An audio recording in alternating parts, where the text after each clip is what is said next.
Alegra Nikolova. But first today we're going to meet Alegra Nikolova Ristovka in North Macedonia. Hi Alegra, how are you? Hi, fine, thank you. Excited to be here.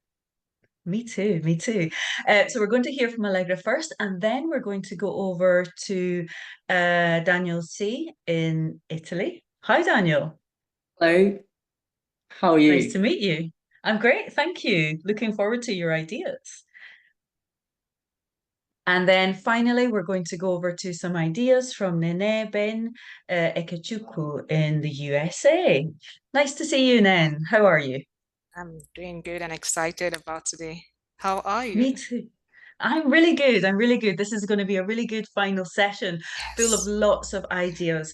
So participate as much as you can, everyone, in the comments and in the chat.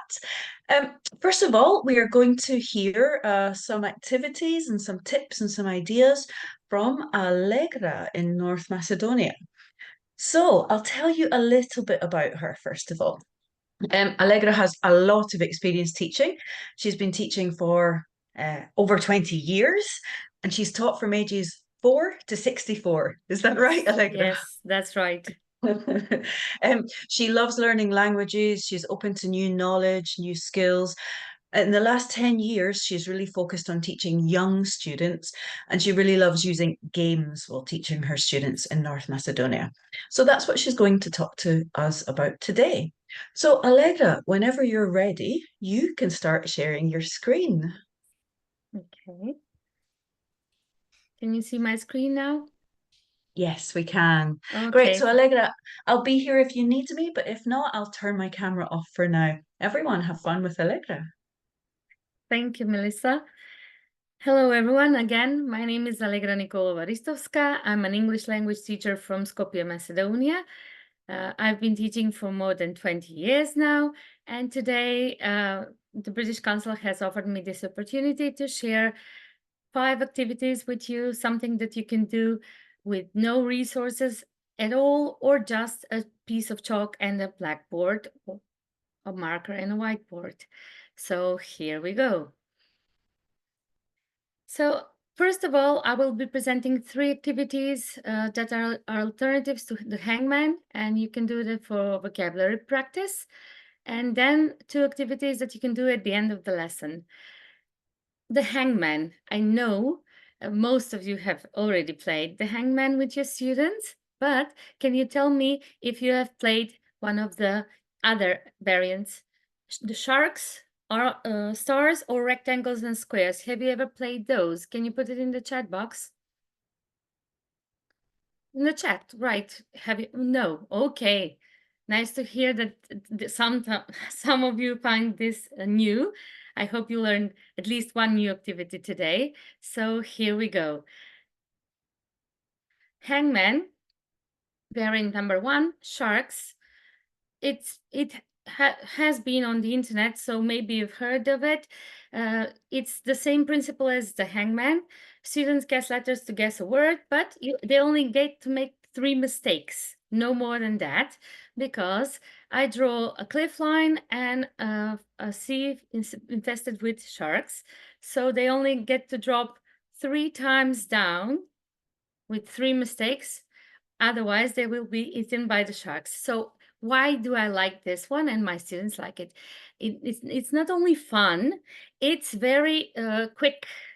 By the time you played hangman twice with 2 words, you will have played, for example, 5 or 6, practiced with 6 words in after a lesson or after a module. So it's really, really nice and fun for the students, and I highly recommend it. Stars is my own alternative because I play sharks when I have 1 or 2 minutes at the end of the lesson, but when I have 4 or 5 minutes at the end of a lesson or at the end of a module, I play stars because it's competitive and I play it in groups.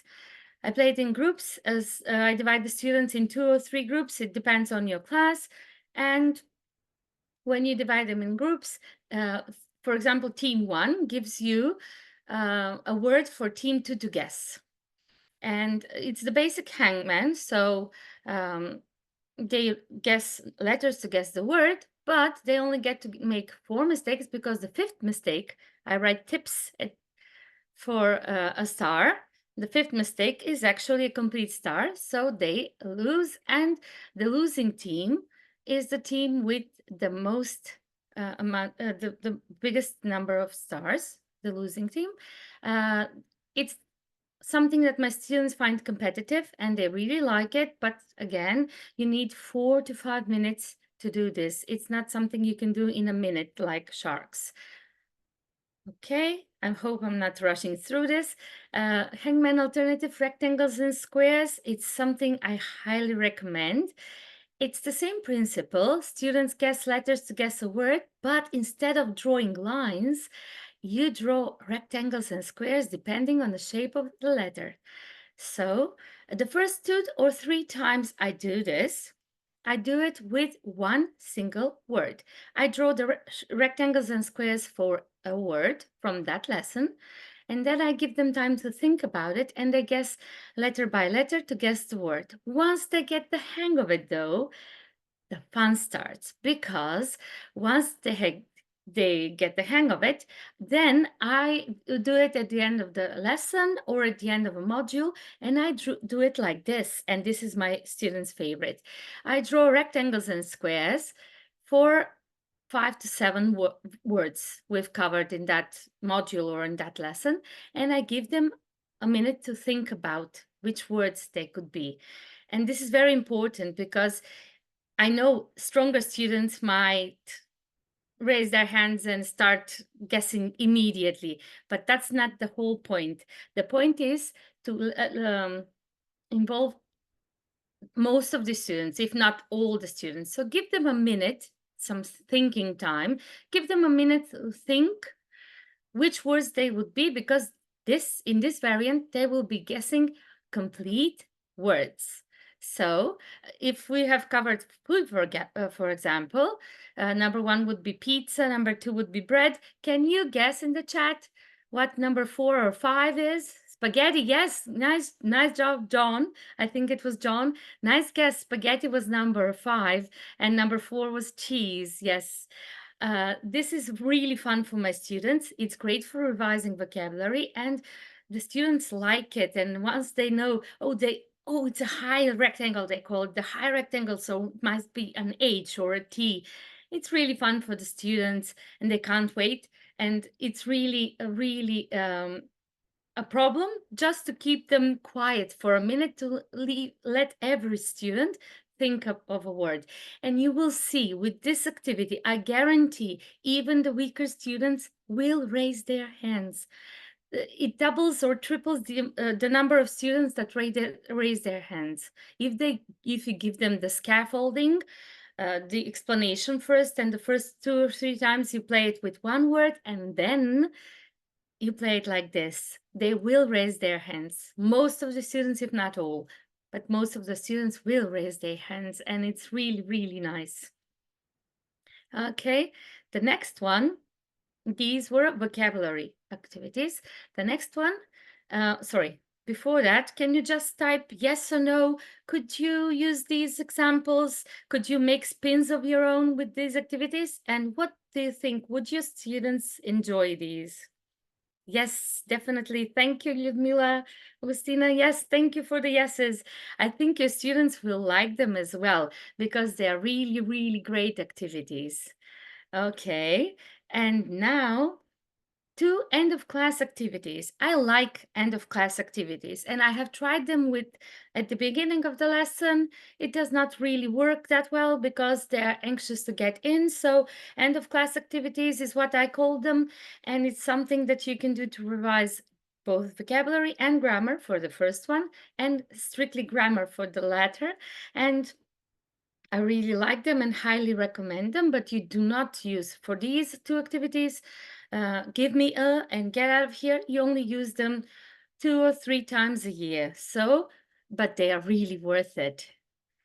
Here we go. Give me a is an activity for vocabulary revision, which you can do at the end of a module or at the end of the semester, which is my students' favorite. At the end of the module, here's how I play it. If for example, we've covered animals, And I have 1 or 2 minutes at the end of the lesson. I say, students, pick up your books, pencil cases, notebooks, because we don't have books anymore, unfortunately. So that's this topic. They line up one behind the other. And I say for the first student, for example, give me a farm animal. And if he or she says sheep, for example, they can leave my classroom in an orderly fashion, one by one, after I let them leave. And for the next one, it would be give me a wild animal, or give me a baby animal, or give me a sea animal. And they like it because it's fun, it's quick, it's 1 or 2 minutes, that's all you need. But if you have more time, and if you can do it at the end of the semester, this is my students' favorite, at the end of the semester, because you've covered a whole lot of vocabulary, and you can do it with, for example, give me a shape, and the next one would be give me a color, give me a farm animal, give me something you can eat, etc.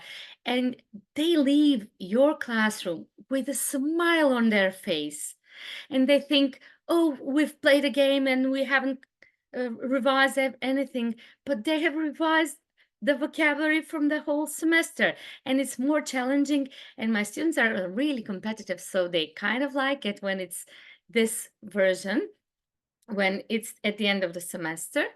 And the last, I have tried this with grammar. I have tried it with give me a positive sentence, give me a negative sentence, a password out, nice. Give me a positive sentence, give me a negative sentence, give me a question. So you can do it as a grammar revision, but my students prefer it for the vocabulary. It's easier for them. And the last activity is get out of here. It's more or less the same because students are in the row, but in a row, one behind the other at the end of the lesson, right before they leave the classroom. But you need, for example, 1 or 2 minutes for for the vocabulary revision, but you need at least 2 or 3 minutes, maybe even 4 for get out of here, because it is grammar and they do take a little bit more time to think about it. And I have tried it with sentences, but my students love this Q&A version. This is my recommendation because I play it with yes or no questions at least 2 times with my students, at least 2 times. So they get the hang of it and they answer yes or no questions. It can be, are you Philip? Or do you like pizza, etc. Just yes or no questions. And then when we've covered, for example, WH questions, I do it once or twice with only WH questions. It's sort of scaffolding and making it something they can really get the hang of and be familiar with. And then by the age of 9 or 10, when my students are 9 or 10, I start with the mixed questions. And you wouldn't believe it, but my students are really successful when I've played it more times before that with just yes, no questions, and then the WH questions. When I get to the mixed questions, they are really, really successful. I ask the first student, for example, do you like pizza? And the next student would be, for example, when is your birthday? Or what's your favorite game? Or who's your favorite singer? And they are really great at it. They're really great. And if they get it right, I say, get out of here with a smile on my face. And they're so happy that they didn't have to go at the back of the row. But even if they do have to, if they guess it wrong and they go back at the end of the row, even then they are giggling, they're happy, they get another chance. No one is shy because it's a game. And I've heard my students say, well, great, we had a game, she didn't make us drill grammar, etc. But they did practice it, so revise grammar, a whole lot of it. But they are happy and they leave my classroom with a smile on their faces. So this is something I highly recommend. It's one of my students' favorites. If you want, again, if you want to practice vocabulary, use the first three. If you want to practice vocabulary or grammar, you can use Give Me a and Get Out of Here is strictly for grammar, but it's really nice. It's a really nice activity. Maybe, how is it grammar? It's questions and answers, and you can use it with past simple questions. You can use it with present questions. You can use it with present continuous. That's why I think grammar, Hafsa, but thank you for the question. And my advice for all of you, you can change it up with variations. Keep them guessing. If students don't know what's next, they are more interested and they're having fun in your classes, but they are still learning. Yes, conditionals. Thank you, Deborah, for that idea. You can use it for anything. If they guess it, if they guess it, if they give you a nice example, get out of here. If not, they go back at the end of the row. Nice ideas. I'm glad you like these activities. If you have anything to ask, you can use the Q&A. And if not, you can contact me afterwards. I don't mind. Melissa, do I have time for more explanations, or how am I with time? We'll come back to you later because we Okay. do have some questions for you, but I think now we're going to move on and hear from Daniel. But yeah, don't worry, everyone. Allegra will be coming back Thank you. at the end of the session. Thanks, Allegra. Your students leave with a smile on their face, and I definitely believe that because I've got a big smile on my face thinking about those games. That was Thank great. you. So we had Allegra talking about her younger students. So we're going to go soon to Daniel to talk about maybe some a little bit older, secondary, and then we'll go into our third panelist, Nnenne, to talk about something she's done with adult students. But now it's time to meet Daniel. Daniel C, and Daniel's in Italy. Hi, Daniel. How are you doing? Fine, thanks. And you, Melissa? Yeah, I'm really good. I want to tell the audience a bit about you. So, Daniel C has now had 5 years of experience, and in that 5 years, he's worked with young learners, teenagers, adults across all different levels, general English, exam classes, business English. How do you have the time? And he's also finishing his Delta at the moment. Good luck with that. It's a big job. Um, and he also works as an oral examiner. He's recently spoken at conferences in Milan and Barcelona, and he did his first IATEFL presentation this year. So well done, Daniel. Daniel's here to talk about something that's related. It's related to teaching when you don't have a lot of resources, but it's a bit different from what Allegra talked about. So I'll pass you over now to Daniel, and you can start sharing your screen. Daniel, I'll be here if you need me, but for now I'll turn my camera off. Okay, have fun. Right. Thank you, Melissa, for the lovely introduction. Good morning, good afternoon, and good evening to everybody.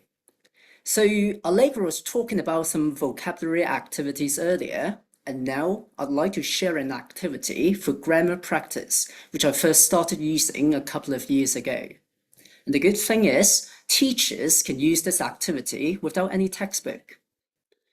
Before we start, let's hear your thoughts on this. I'm going to show you two questions, and feel free to write yes or no in the chat. Here they are. So number one, can you, the generic you, practice grammar without a textbook? And have you yourself ever done it in the classroom when you're teaching? I can see a lot of yeses, a couple of no's, but most of you answered yes to both questions.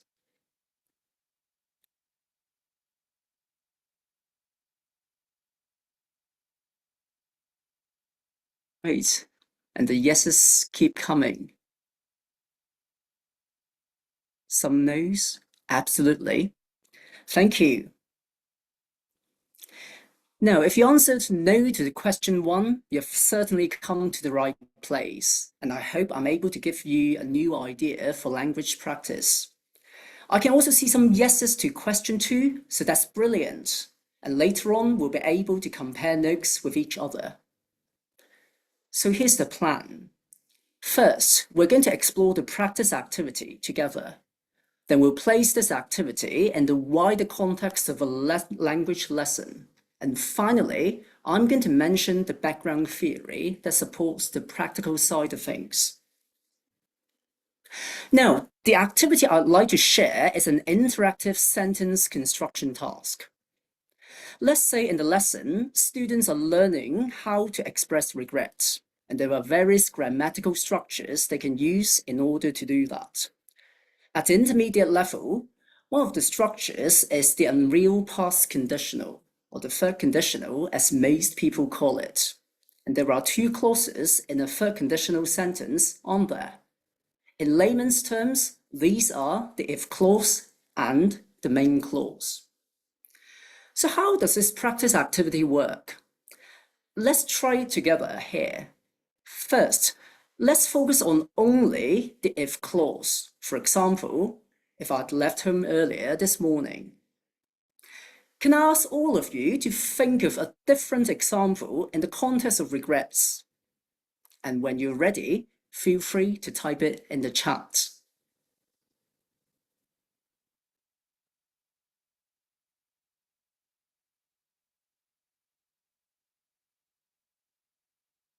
So Deborah wrote, if I had studied more, if I'd eaten healthier or more healthily. Right, lots of good examples. Yeah. So Joy wrote, if I'd taken my cell phone.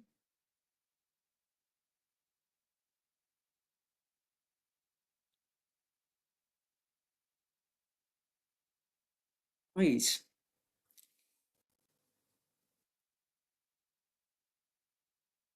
Yeah, so there are a lot of excellent ideas in the chat.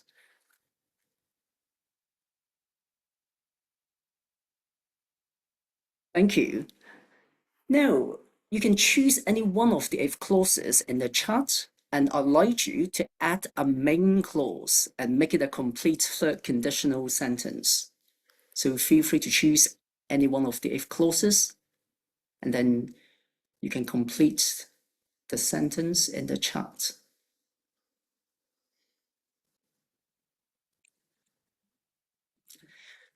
Right, that's one example in the chat. So if I'd driven slowly, I wouldn't have had an accident.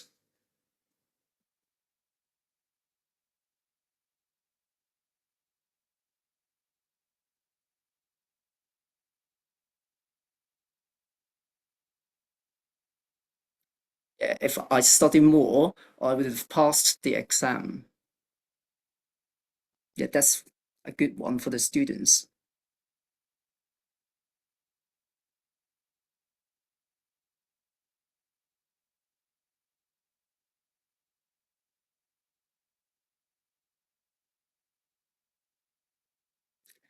Right. So thank you everyone for your ideas.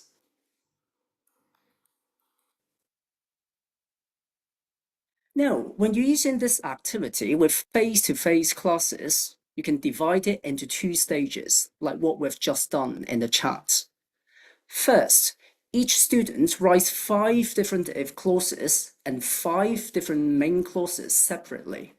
You can of course adjust the number of clauses depending on the length of your lesson or the individual student's ability.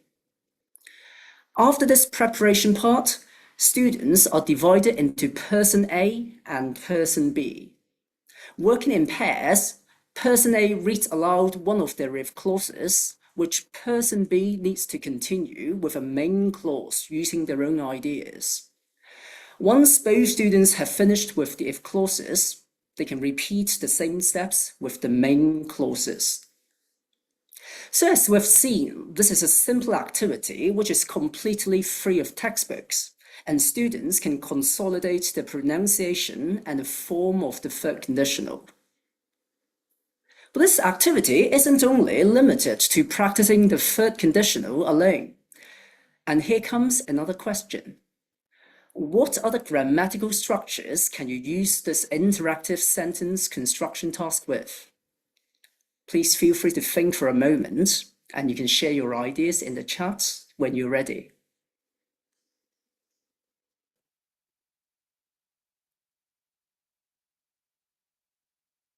Yeah, inverted conditionals, definitely. Yeah, cleft sentences. Relative clauses. Yeah, various types of the conditional structures.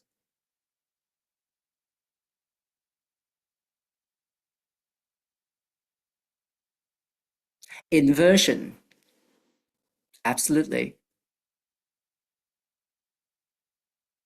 Yeah, concession.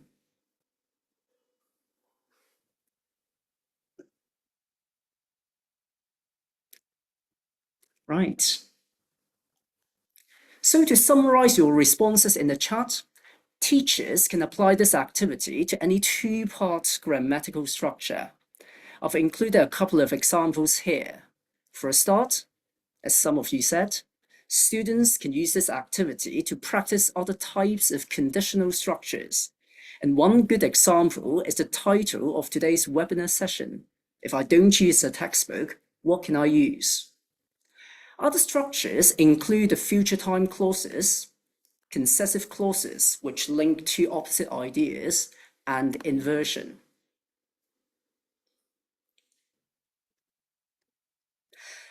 Now that we've explored the activity together, let's think about when exactly in a lesson teachers can use it. And we're going to put the activity in some lesson frameworks.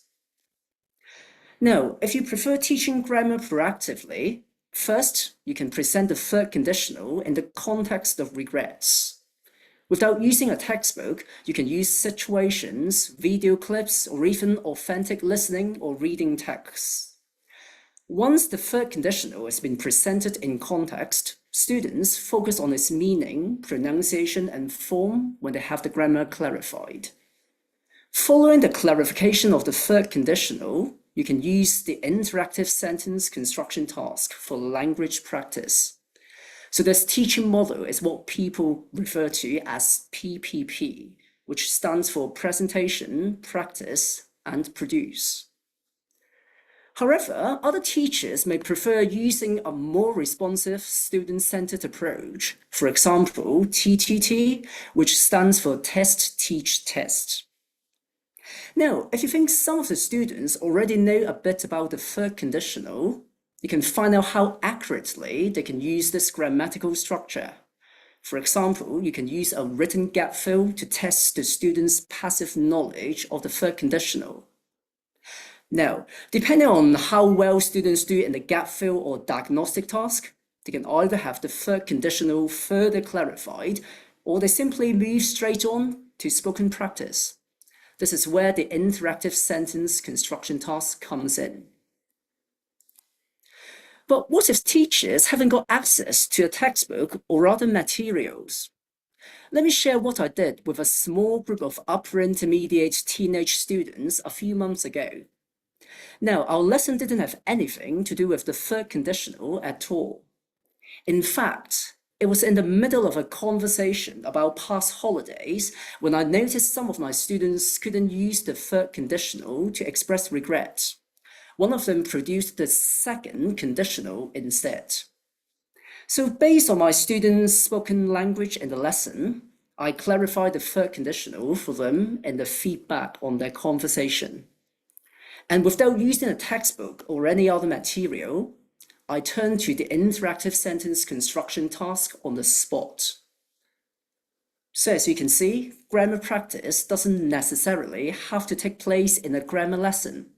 And at the heart of this materials-free approach, the key is the teacher's spontaneous response to the student's language production in a lesson. We've just looked at 3 different lesson frameworks for the practice activity. And this brings us to the final part, where I'm going to link practice to theory.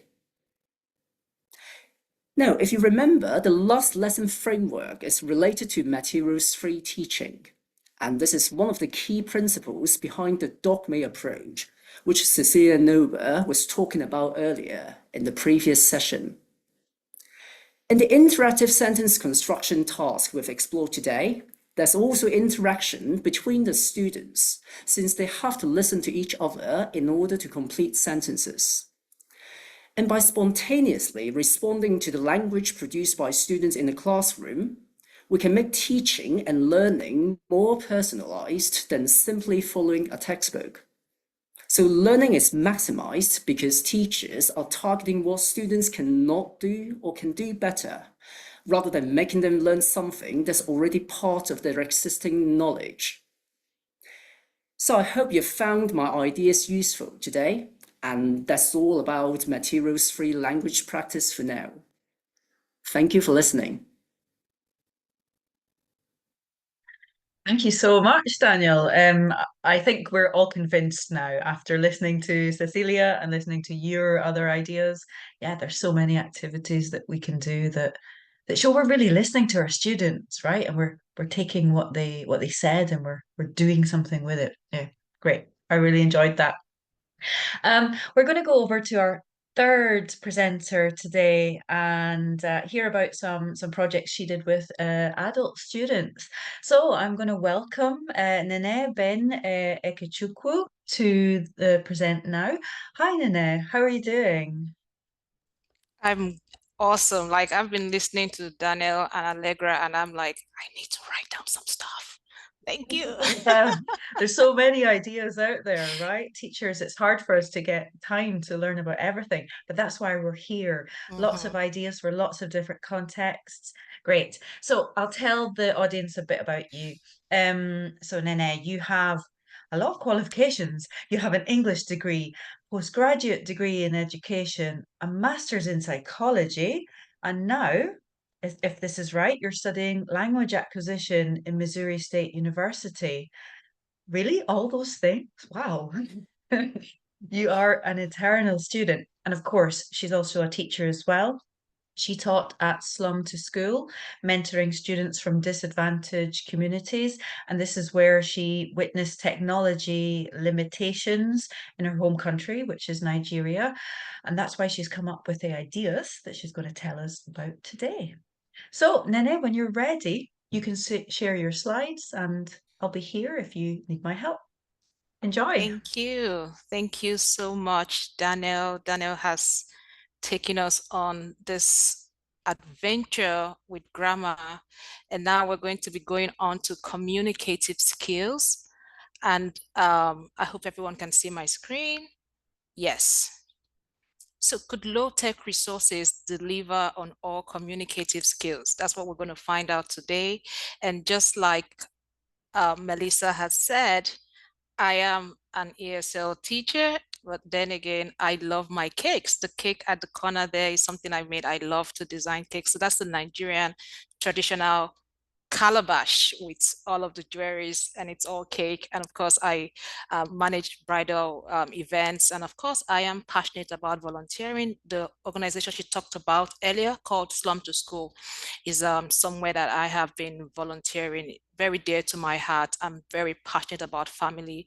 And yes, I am currently undergoing a graduate degree program at Missouri State University, where I'm studying applied second language acquisition, and I am focused on education equity.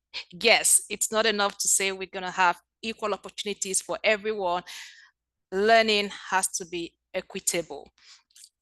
Okay, so today we're going to learn about some low-tech resources and of course see how I have used toll-free hotlines, and of course see how we can use call-in radio shows and share your ideas. It's not complete if I don't get your response and your experiences using these tools.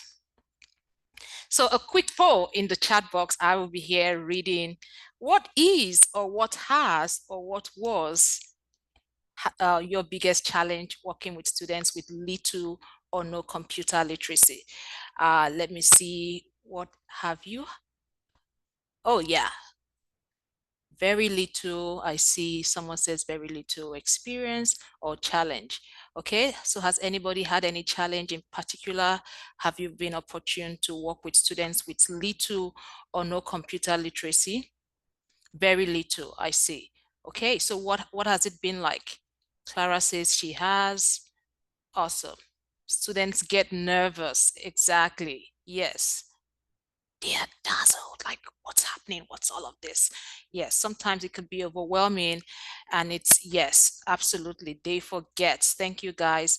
These and many more are things that we experience when we use or when we have the opportunity to work with those students. Does it mean that they should not partake in the class? How can we get them all in and also deliver a lesson or a class that is taking care of everyone's need? That's where equity comes in.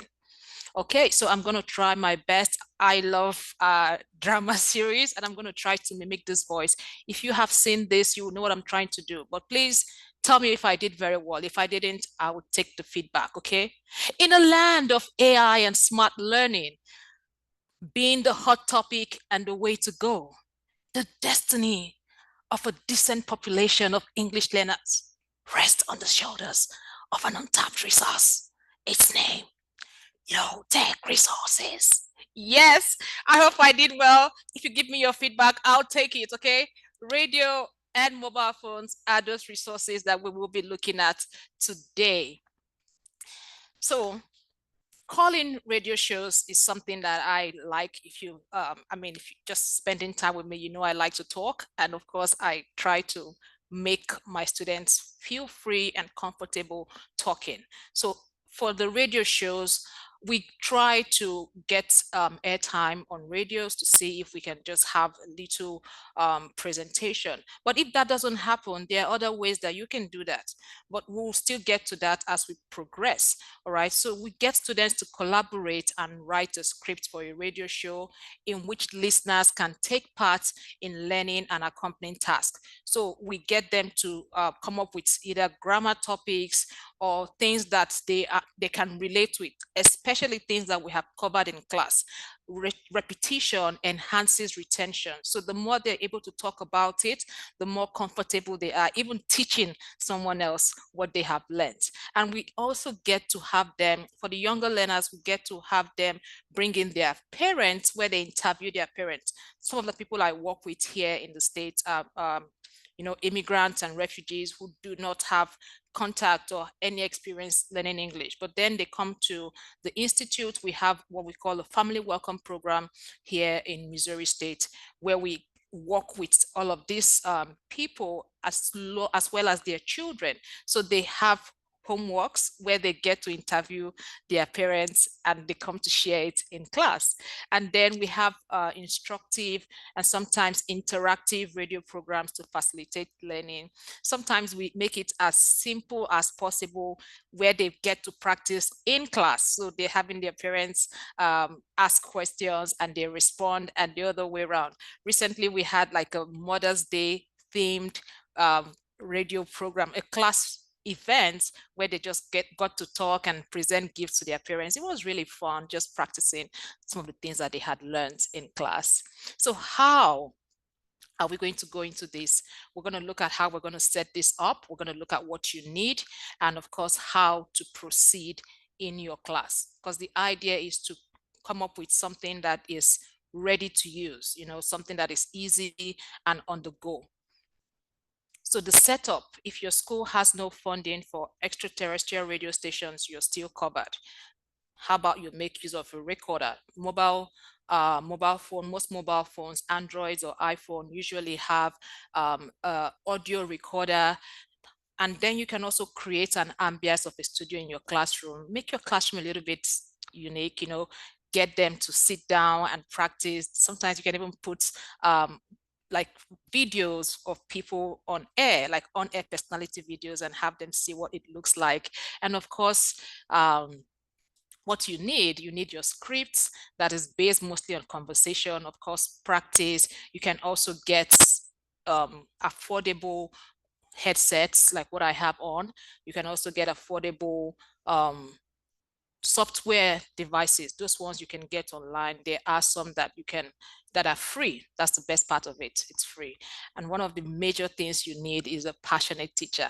You can get your students to do what you want them to do when they see that you are passionate about what you do. Listening to Alegra, listening to Daniel, you can see the passion in what they do and how they speak. And you can only but imagine what their class looks like. So when the teacher is willing, the students most time will fall in line, and it's always fun teaching with passion. And of course, how do you proceed? Like I said, model by showing. Keep modeling, because this is something that I have done over time. I have documents and records of things that we have done previously, so they get to see what has been done. Then this is not what we do all of the class period, so we allocate some time for this rehearsal and practice and script writing and content creation and all of those things. Then of course introduce them to using the record tool on their devices. Most students have some kind of mobile phone, and there you can see the recorder and they get to practice, all of which is kind of mobile assisted language learning. And then for the radio shows, these are some of the radio shows that we have tried. This is called My Smart Learning Journey. Here we get them to set goals. So why are you learning this language? What do you want to do with it? Some people have very interesting some reasons. I want to learn how to cook. I want to find love. Some people have those reasons for learning language. I want to learn how to get a job. I want to learn how to start a business. So when they are able to define this as goals, they get to be specific. We get to see how measurable it is, how attainable, how realistic, and of course, the time boundness of the goal. So we get to gradually begin to build up on that and see how much progress they are able to make in order to reach that goal. And of course, we have the 7 Wonder series. This is always very popular with students because it helps them preserve their culture. So we get to show them a video of the 7 wonders of the world. And I'm like, I'm sure the person that came up with these wonders hasn't been to your hometown, hasn't been to your village, hasn't been to where you grew up. I'm sure there are beautiful places around there that you can show us, and we would know that that's a wonder. And we get them to talk about it. So we have like 1 to 2 minutes clip where they share different things. And trust me, I have learned so much just by them sharing things that matter to them. Sometimes we even get them to share home remedies. So when you have a headache at home, what do? And someone says, oh, we get to mix lemongrass and puts a wet towel on the head and things like that. When we have stomach ache, or we don't go to the pharmacy, we just get to take this, take some lemon, take some mint and things like that. So we get to have them share their culture, their experience through learning English. And there they get to practice their listening skills, they get to practice their speaking skills, and because they're writing this as a script, they're also practicing their writing. And then we had another show called The Excellent Learner. Here they get to do content-based learning. I want to learn how to cook. How do I share my recipe? They get to write about it. And we also encourage content and language learning here, where they get to work with different subjects. Sometimes we get them to, for those that are into music, so how do you talk about your instruments in English? What can you tell us about this key? What can you tell us about this instrument and things like that? So we do a lot of content and language integrated learning in the Excellent Learner program. So for mobile phone devices, okay, here we go. So for using mobile phones as a low-tech resource, these are different ways that you can use your mobile phone. story and song hotline. They get to dial a number and they hear a short story. Sometimes we encourage them to also tell us stories that resonates with them. Recently I learned about Anansi, the king of stories. That was from a Ghanaian folklore.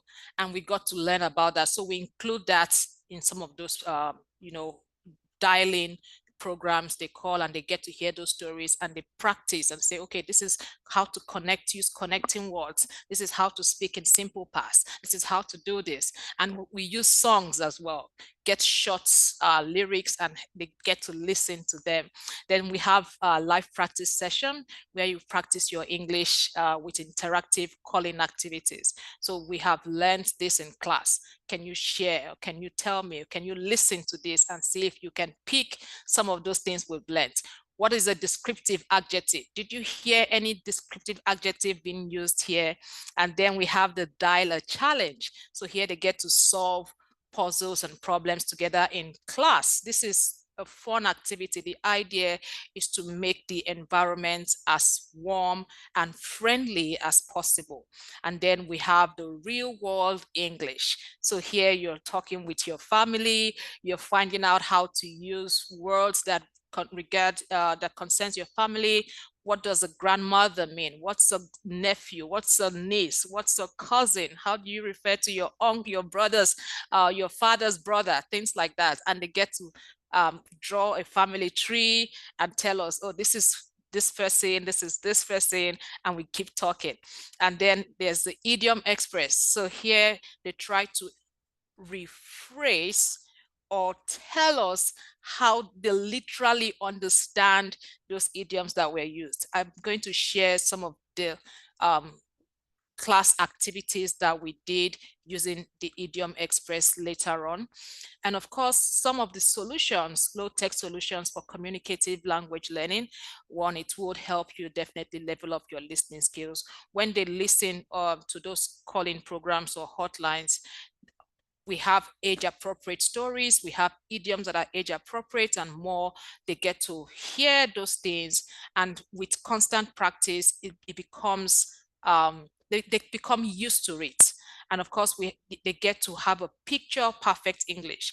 Most times we'll learn by seeing. For those that are visual learners, the more you keep seeing it, the more you keep learning. So they share daily life pictures in the group chat. We have a group chat, and they get to talk about things that they want more explanation on. And of course, we usually encourage collaborative learning. People in the group chat, get to share their experience. The idea is to make learning as simple and as easy for them as possible. Most of them have been through a lot. Most of the people I've been fortunate to work with have been through so much. And we want to make the classroom a home or a haven where they come and they feel free to practice, irrespective of their accent, or irrespective of what they feel or what they're going through. Just come to class and have fun and learn. So here's an example of some idioms that we did in class, and I would like to see if you can guess what this idiom is. Okay, let me see. So this is someone on a bed with like a cloud on his head. This was the literal meaning this student gave to this idiom. Let me check the chat box to see if anybody can guess what this idiom means. Oh, wow, Tram. Yeah, under the weather. Good job. Good job, guys. Yes, I am feeling under the weather. This was the literal meaning the student had for this. Okay, so I have another one here. Can you guess what this idiom is? Yeah, we have one more. What do you think this one represents? Yes, it's not rocket science. Yes, it's not. It's definitely not rocket science. English doesn't have to be rocket science. Yes. One more. Let's see who gets this one. Can you guess what this one is?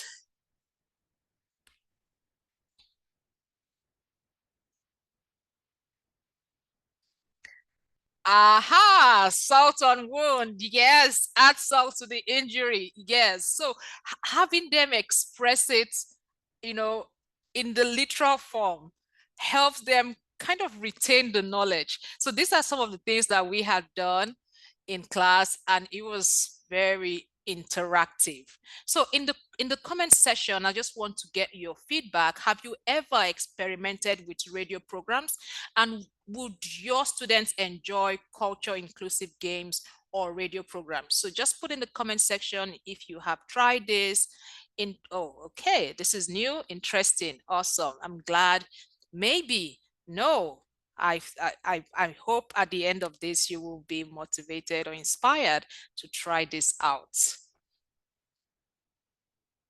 So remember, tech is the way forward, but we can gradually incorporate that into our class. It can be a friendly tool, but not a friend to some of your students. A learner who is lonely and lost cannot learn. As much as possible, we want to integrate everyone into our learning. And on that note, I would say thank you for listening. You can find me on LinkedIn and X. Over to you, Melissa. Oh, thank you so much, Nnenne. Those were lovely ideas. So many ideas, and I think your classes, especially the ones where when the families are working together, making something fun, just must be full of joy, and that's a great thing. And thanks to all our presenters today, we've had so many different ideas. Let's go to questions because I can see lots of questions coming in. So let's welcome back Daniel, Alegra, and Nnenne, and let's see what people are asking. So we first heard from Alegra about some games to use in the primary classroom, and there is a question from Sarah. And Zara asks, at the end of the class, some students are eager to leave and maybe they don't want to stay to play. What should she do? Do you have any advice, Allegra? Oh, yes, sure. Well, first of all, don't force them. And I do it just a couple of minutes before the class ends when I have time. So it's not like the bell rang and they can leave. But don't force them. I always give them choice. I say, would you like to play a spelling game or get out of here? They always choose get out of here or give me a. They always choose these activities. They find them interesting, but always give them a choice. Because I have 1, 2, sometimes even 3 games planned. If I have time, I always have a couple of games planned just in case, and I always give them choice, but they always go for these, and that's why I chose them. These are their 5 favorites. Okay. Yeah, that makes lots of sense. And I suppose that over the year you can introduce new ones if they get too used to them. Yeah, nice ideas. I saw a question for Daniel in the chat a while ago, and I don't know who wrote it. But that person asks, could you do this type of sentence? A, student B, construction activity with lower levels? Could it work with any lower level structures? You have any ideas, Daniel? Yeah, so we look at the conditional structures, and usually in course books, you start seeing these structures at level A2, Yeah. pre-intermediate level. So I think that will work. Now, in terms of two-part grammatical structures, these are complex sentences. So I'll say at low levels, we usually teach students simple sentences. So I think, yes, to a certain extent. Yeah, I think of my primary learners, and although they don't think they're two-part structures, they want to use when quite a lot, actually. So maybe maybe I would start with when, possibly. Trying to think of my own class and how I can do it because I want to do that activity. Yeah, when I was younger, maybe. Yeah, that's a Yeah, that nice will one. I work. really like that. Great. A couple of people are putting some ideas in the comments as well with when. Yeah, great. Let's go to a question for Nnenne that I also saw in the chat. And it's about the work you did on the radio show. How much time did you need to do that project? I mean, it doesn't sound like something you did in one class, right? It's got a lot of preparation. How many lessons would you recommend for that? Um, that's a wonderful question. So you can't have a perfect class. So people would catch on really fast and some would take their time. So most times we'll start at the beginning of the session or the term, and then um, we have a presentation kind of at the end of the term. So we just keep doing it gradually and building up Okay. all skills. Yeah. Okay, yeah, so people can do as much as Yeah. they can, I Mm-hmm. suppose, right? Mm-hmm. Yeah. Great, great. All right, thanks for that. We don't have time to answer any more questions, I'm afraid, but a good thing is that our presenters have produced a handout for you, so you can get that link in the chat, and that's got a summary of all their ideas, and any links and any tips that they had. So it's time for us to say goodbye to Alegra, Daniel, and Nnenne for today. But we hope you come back again with some other ideas in the future. And it's Sure. also time to say thanks to everyone. Thanks to Joanna Gore, who has set up this event for today. And also thanks to Marcus and Karen and Wiam, who've been moderating for us in Facebook, where there's also a lot of people watching. And we want to tell you about one more event connected to resources. And we had a lot of questions for Majo and Cecilia. We couldn't answer them all today, but they're coming back on Friday, 24th of May. So next Friday at 2 o'clock UK time on Facebook to answer your questions. So come and join them there. And finally, we want to ask a favor. We're doing a big survey for the Teaching English community. We want to hear your views on the British Council's Teaching English opportunities and resources. So everything that you see on the website, the lesson plans, the webinars, everything we do. There's a link in the chat. If you can help us, that would be great. I don't think it'll take more than 15 minutes of your time, and you can really contribute to what we do next. So final thanks to everyone. Have a wonderful day and try out all these activities we've seen. We would love it if you would do that. So until next time, goodbye. Bye. I hope you had Goodbye. fun. Thank you, everyone. Bye.